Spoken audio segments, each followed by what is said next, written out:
White house correspondents অ্যাসোসিয়েশনের নৈশভোজে গুলিবর্ষণের ঘটনার পরও ইরান যুদ্ধ নিয়ে নিজের অবস্থানে অনড় থাকার ঘোষণা দিয়েছেন মার্কিন প্রেসিডেন্ট ডোনাল্ড ট্রাম্প।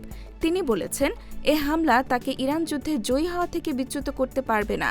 শনিবার রাতে ওয়াশিংটন হিলটন হোটেলে এ হামলার ঘটনার পর হোয়াইট হাউসে আয়োজিত এক জরুরি সংবাদ ব্রিফিংয়ে ট্রাম্প বলেন, ইরান যুদ্ধে জয়ী হওয়া থেকে কোনো কিছুই আমাকে আটকাতে পারবে না। আমি জানি না এই হামলার সঙ্গে যুদ্ধের কোনো সম্পর্ক আছে কিনা, তবে এখন পর্যন্ত আমাদের কাছে থাকা তথ্য অনুযায়ী আমি মনে করি না এর পেছনে কোনো যোগসূত্র আছে। অবশ্যই এর আগে সাংবাদিকদের সঙ্গে আলাপকালে ট্রাম্প কিছুটা সংশয় প্রকাশ করে বলেছিলেন, হামলার পেছনে ইরান যুদ্ধের সংশ্লিষ্টতা আছে কিনা তা বলা মুশকিল। হামলাকারীকে একজন লোন উলফ বা নিঃসঙ্গ হামলাকারী হিসেবে বর্ণনা করে ট্রাম্প জানান, তদন্তকারীরা হামলার প্রকৃত উদ্দেশ্য খুঁজে বের করার চেষ্টা করছেন।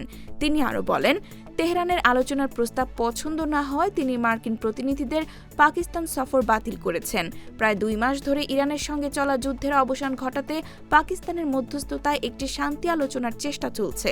তবে ট্রাম্পের মতে তেহরানের বর্তমান অবস্থান আলোচনার জন্য যথেষ্ট ইতিবাচক নয়।